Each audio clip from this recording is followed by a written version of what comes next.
জানিয়ে দেব সর্বশেষ আপডেট আন্তর্জাতিক সংবাদ। শুরুতেই ইসরায়েলের সামরিক অবস্থানে হিজবুল্লাহর হামলা, 15 সেনা হতাহত। এবারে ইসরায়েলের শেষ সীমা অতিক্রম করছে নাসরুল্লাহর হুঁশিয়ারি। অপরদিকে ইউক্রেনে ভারতীয় গোলা ক্ষুব্ধ রাশিয়া। আবারও হিজবুল্লাহর 7 স্থাপনায় ইসরায়েলের বোমা বর্ষণ। এদিকে হিজবুল্লাহর কাছে আসা পেজার এলো কোথা থেকে? এবং সর্বশেষ দোদুল্যমান অঙ্গরাজ্যে অভিবাসী রাজনীতি কমলা ট্রাম্পের। এতক্ষণ শুনছিলেন সংবাদ শিরোনাম, এখন বিস্তারিত। ইসরায়েলের সামরিক অবস্থানে হিজবুল্লাহর হামলা, 15 সেনা হতাহত। লেবাননের সশস্ত্র গোষ্ঠী হিজবুল্লাহর হামলায় ইসরায়েলের 15 জন সেনা হতাহত হয়েছেন। ইসরায়েলের উত্তরাঞ্চলের একটি সামরিক অবস্থানে হিজবুল্লাহ যোদ্ধারা এই হামলা চালায়। বৃহস্পতিবার এক বিবৃতিতে হিজবুল্লাহ জানিয়েছে, দক্ষিণ লেবানন সীমান্তের কাছে ইসরায়েলের আল মার্জ সামরিক ঘাঁটিতে তারা উপযুক্ত অস্ত্র ব্যবহার করে হামলা চালিয়েছে এবং এতে বড় রকমের হতাহতের ঘটনা ঘটেছে। হিজবুল্লাহ জানিয়েছে, ফিলিস্তিনের অবরুদ্ধ গাজা উপত্যকার জনগণ এবং তাদের লড়াইয়ের প্রতি সমর্থন জানিয়েছে এই হামলা চালানো হয়েছে। এদিকে ইসরায়েলের সামরিক বাহিনী স্বীকার করছে যে লেবানন থেকে সেরার ট্যাঙ্ক বিধ্বংসী ক্ষেপণাস্ত্রের আঘাতে তাদের 2 সেনা নিহত এবং 13 জন আহত হয়েছে। সম্প্রতি লেবানন জুড়ে ইসরায়েলের সন্ত্রাসী হামলায় অন্তত 30 জন নিহত এবং 3000-এর বেশি মানুষ আহত হওয়ার পর হিজবুল্লাহর পক্ষ থেকে এই হামলা চালানো হলো। অবশ্য গত বছরের 7 অক্টোবর থেকে গাজার উপর ইসরায়েল স্থল আগ্রাসন শুরু করার পর থেকে লেবাননের সশস্ত্র যোদ্ধারা নিয়মিতভাবেই ইসরায়েলের ভেতরে হামলা চালিয়ে আসছে। ইসরায়েল আগ্রাসন বন্ধ না হওয়া পর্যন্ত হিজবুল্লাহ তাদের হামলা অব্যাহত রাখবে বলেও প্রতিশ্রুতি ব্যক্ত করেছে সশস্ত্র গোষ্ঠী থেকে। ইসরায়েল শেষ সীমা অতিক্রম করেছে, নাসরুল্লাহর হুঁশিয়ারি। দখলদার ইসরায়েল তার শেষ সীমা অতিক্রম করেছে বলে হুঁশিয়ারি দিয়েছেন লেবাননের সশস্ত্র গোষ্ঠী হিজবুল্লাহর মহাসচিব সাইয়েদ হাসান নাসরুল্লাহ। বৃহস্পতিবার তিনি সাম্প্রতিক আঞ্চলিক পরিস্থিতি নিয়ে তার জাতির উদ্দেশ্যে ভাষণ দেন। ভাষণের শুরুতে তিনি হযরত মুহাম্মদ সাল্লাল্লাহু আলাইহি সাল্লামের জন্মবার্ষিকী ও ইসলামিক ঐক্য সপ্তাহ উপলক্ষে সবাইকে শুভেচ্ছা জানান। নাসরুল্লাহ সম্প্রতি ইসরায়েলি বাহিনীর হামলায় নিহত লেবাননের নাগরিকদের পরিবারের প্রতি গভীর সমবেদনা জানান এবং আহতদের দ্রুত আরোগ্য কামনা করেন। তিনি বলেন, ইসরায়েলি বাহিনী গত 2 দিনে যোগাযোগের ডিভাইস বিস্ফোরিত করে বহু লেবানজ নাগরিককে হত্যা করেছে, যা একটি বিশাল মানবিক সংকট তৈরি করেছে। নাসরুল্লাহ এ সময় লেবাননের জাতীয় ঐক্যের প্রশংসা করেন এবং এই ঐক্য ইসরায়েলি আগ্রাসনের বিরুদ্ধে একটি বড় মানবিক প্রতিরোধ গড়ে তুলছে বলে মন্তব্য করেন। তিনি লেবাননের সরকার, স্বাস্থ্য মন্ত্রণালয়, হাসপাতাল এবং চিকিৎসা কর্মীদেরও ধন্যবাদ জানান। তারা আহতদের চিকিৎসা সেবা অব্যাহত রেখেছেন। একই সঙ্গে তিনি ইরাক, ইরান, সিরিয়া এবং অন্যান্য দেশগুলোর সমর্থনের কথাও উল্লেখ করেন, যারা লেবানন সরকারকে সহায়তা করেছে। নাসরুল্লাহ এ সময় ইসরায়েলকে হুঁশিয়ারি দিয়ে বলেন, ইসরায়েল রেড লাইন অতিক্রম করেছে। তারা মঙ্গলবার হাজার হাজার পেজার বিস্ফোরণ ঘটিয়ে হামলা চালিয়েছে। শত্রুরা বুধবারও একই ধরনের বেসামরিক যন্ত্রের বিস্ফোরণ ঘটিয়ে হামলা করেছে। তবে ইসরায়েলের লক্ষ্যে অনেকাংশে ব্যর্থ হয়েছে এবং হিজবুল্লাহ ঘটনাগুলো তদন্তের জন্য প্রযুক্তিগত এবং নিরাপত্তা কমিটি গঠন করছে বলেও জানান নাসরুল্লাহ। তিনি বলেন, আমরা এমন এক শত্রুর মুখোমুখি হচ্ছি যারা প্রযুক্তিগত সুবিধা রয়েছে, কারণ এটি বারবার পশ্চিমা সমর্থন পেয়ে আসছে। এরকম বড় আঘাত সত্ত্বেও নাসরুল্লাহ লড়াই চালিয়ে যাওয়ার প্রতিশ্রুতি দেন এবং ভবিষ্যতে প্রতিরোধ শক্তিশালী করার ইঙ্গিত দেন। তিনি জোর দিয়ে বলেন, মঙ্গলবার এবং বুধবার রক্তাক্ত দিন হলেও আমরা এই সংকট কাটিয়ে উঠতে পারবো এবং এই আঘাত আমাদের পরাস্ত করতে পারবে না। নাসরুল্লাহ বলেন, গাজার সমর্থনে আমাদের ফ্রন্ট কার্যকরী হয়েছে এবং এটি শত্রুর উপর বড় ধরনের চাপ সৃষ্টি করেছে। তিনি আরও বলেন, ইসরায়েলের শত্রু উত্তরাঞ্চলের ঘটনাগুলোকে তাদের ইতিহাসে প্রথম পরাজয় হিসেবে বর্ণনা করেছে, যা লেবানন থেকে পরিচালিত প্রতিরোধের কার্যকারিতার আরেকটি প্রমাণ। নাসরুল্লাহর এই ভাষণ লেবাননের জনগণকে আরও দৃঢ়ভাবে হিজবুল্লাহর পাশে থাকার আহ্বান জানায় এবং ইসরায়েল আগ্রাসনের মুখে হিজবুল্লাহর প্রতিশ্রুতি ও স্থিতিশীলতার প্রতিফলন ঘটায়। ইউক্রেনে ভারতীয় গোলা ক্ষুব্ধ রাশিয়ার পুরনো মিত্র ভারতের গোলা যাচ্ছে ইউক্রেনে। জানা গেছে, ভারতের তৈরি গোলা ইউরোপে বিক্রি করা হয়, পরে সেই গোলা ইউরোপের কয়েকটি দেশ হয়ে ইউক্রেনে চলে যায়, আর সেই অস্ত্রই রাশিয়ার সঙ্গে যুদ্ধে ব্যবহার করা ইউক্রেন। বৃহস্পতিবার ভারত ইউরোপের বিভিন্ন দেশ এবং সমরাষ্ট্র শিল্পের 11টি সূত্রের বরাত দিয়ে এমন তথ্যই জানিয়েছে ব্রিটিশ বার্তা সংস্থা রয়টার্স। এক বিশেষ প্রতিবেদনে বার্তা সংস্থাটি জানিয়েছে, নয়াদিল্লি জানে যে তাদের বিক্রি করা অস্ত্র ইউরোপের বিভিন্ন দেশ হয়ে শেষ পর্যন্ত ইউক্রেনে যায়। বিষয়টি নিশ্চিত জানলেও গোলা রপ্তানি বন্ধে কোনো হস্তক্ষেপ নেয়নি ভারত। রয়টার্সের হাতে থাকা বিভিন্ন দেশে কাস্টমস বিভাগের তথ্য এবং একাধিক সূত্র বলেছে, 1 বছরেরও বেশি সময় ধরে ভারতীয় গোলা বারুদ ইউক্রেনে যাচ্ছে। ভারতীয় অস্ত্র রপ্তানি প্রবিধান অনুসারে দেশটি যে পক্ষের কাছে অস্ত্র বিক্রি করে কেবল তারাই সেই অস্ত্র ব্যবহার করতে পারবে। এর অন্যথা হলে ভারত অস্ত্র বিক্রি বন্ধ করার অধিকার রাখে। 3 ভারতীয় কর্মকর্তা জানিয়েছেন, গত জুলাই রাশিয়ার পররাষ্ট্রমন্ত্রী সের্গেই লাভর ভারতীয় পররাষ্ট্রমন্ত্রীর সঙ্গে বৈঠকের সময় সহ অন্তত 2টি বৈঠকে এ বিষয়টি নিয়ে আপত্তি জানায়। চলতি বছরের জানুয়ারিতে ভারতের পররাষ্ট্র মন্ত্রণালয়ের মুখপাত্র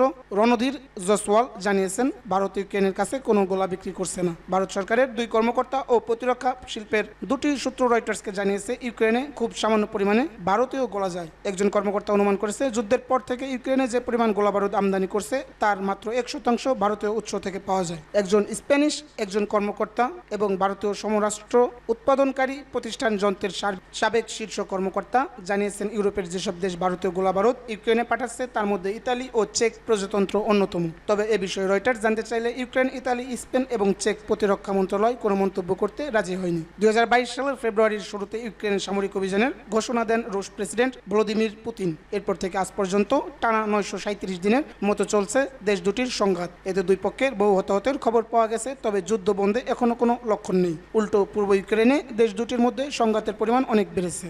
হিজবুল্লাহর 7 স্থাপনায় ইসরায়েলের বোমাবর্ষণ। লেবাননের সশস্ত্র গোষ্ঠী হিজবুল্লাহর শক্ত ঘাঁটিতে বৃহস্পতিবার বোমাবর্ষণ করেছে ইসরায়েল। লেবাননের দক্ষিণাঞ্চল ও বৈরুতের শহরতলিতে 2 দফায় পেজার ও ওয়াকিটকি বিস্ফোরণে 37 জনের মৃত্যুর পর এই হামলায় নতুন করে চাপের মুখে পড়ছে হিজবুল্লাহ। অবশ্য সুপারমার্কেট, রাস্তা ও শেষকৃত্য অনুষ্ঠানে হিজবুল্লাহ সদস্যদের ব্যবহৃত পেজার ও ওয়াকিটকি বিস্ফোরণের ব্যাপারে ইসরায়েল কোনো মন্তব্য করেনি। কিন্তু নজরবিহীন হামলা চালানোর জন্য ইরান সমর্থিত গোষ্ঠীটি ইসরায়েলকে অভিযুক্ত করেছে। লেবাননের স্বাস্থ্যমন্ত্রীর দেওয়া তথ্য অনুসারে পেজার ও ওয়াকিটকি বিস্ফোরণে 2 দিনে 2 শিশুসহ 37 জন নিহত এবং 2900 জনেরও বেশি মানুষ আহত হয়েছে।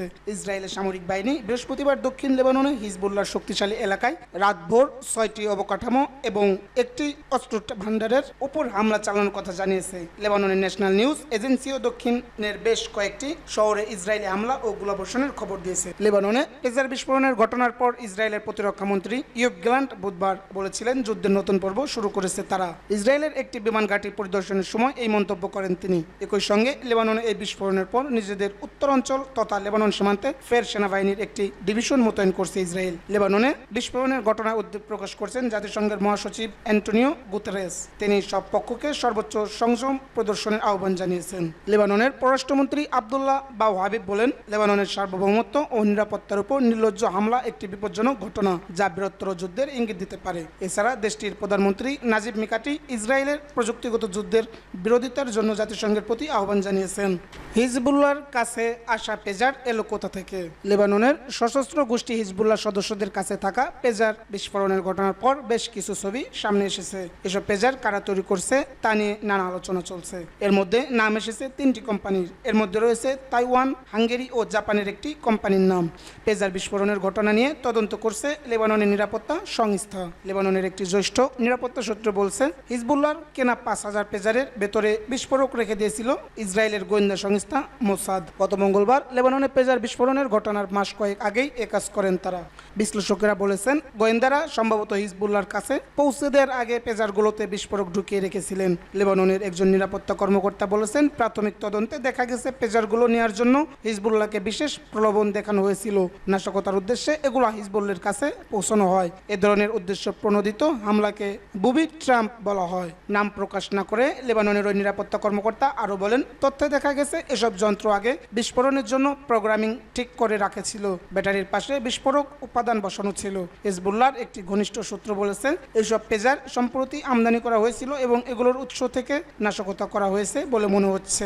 এর আগে নিউ ইয়র্ক টাইমসের প্রতিবেদনে বলা হয়, এসব পেজার তৈরি করেছিল তাইওয়ানের গোল্ড অ্যাপোলো নামের একটি প্রতিষ্ঠান। তবে তাইওয়ান ভিত্তিক কোম্পানি গোল্ড অ্যাপোলো বলছে, হামলায় ব্যবহৃত পেজারগুলো তারা তৈরি করেনি। এগুলো হাঙ্গেরির বুদাপেস্ট ভিত্তিক একটি কোম্পানি তৈরি করছে। অ্যাপোলো গোল্ডের লাইসেন্স ব্যবহারের অনুমতি আছে কোম্পানিটির।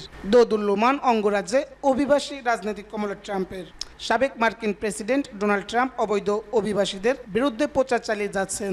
এর মধ্যেই তিনি যুক্তরাষ্ট্রের ওহাইও অঙ্গরাজ্যের স্প্রিংফিল্ড শহরে প্রচারে যাওয়ার ঘোষণা দিয়েছেন। হাইতির অভিবাসীর স্থানীয় বাসিন্দাদের পোষা বিড়াল সহ অন্যান্য পোষা প্রাণী খেয়ে ফেলছেন এমন গুঞ্জন রটার পর সেখানে জাতিগত উত্তেজনা দেখা দিয়েছে। এই ধরনের ষড়যন্ত্র তত্ত্ব রটানো হয়েছে ট্রাম্পের প্রচার শিবির থেকেই। ট্রাম্প নিজেই গত বুধবার নিউ ইয়র্কের লং আইল্যান্ডে এক নির্বাচনী সমাবেশে স্প্রিংফিল্ড সফরে যাওয়ার কথা জানান। অন্যদিকে মার্কিন ভাইস প্রেসিডেন্ট কমলা হ্যারিস সংখ্যালঘু ভোটারদের আস্থা জেতার জোর প্রচেষ্টা চালাচ্ছেন। এর প্রভাবে পড়ছে নির্বাচনী জরিপেও। সাম্প্রতিক এক জরিপে দেখা গেছে গুরুতর দোদুল্যমান অঙ্গরাজ্য পেনিসলভানিয়া ও মিশিগানে ট্রাম্পের চেয়ে ব্যবধান বাড়িয়েছেন কমলা। রিপাবলিকান পার্টির প্রার্থী ট্রাম্পের কট্টর অভিবাসী বিরোধী বক্তব্য নির্বাচনী প্রচারে কেন্দ্রবিন্দুতে পরিণত হয়েছে।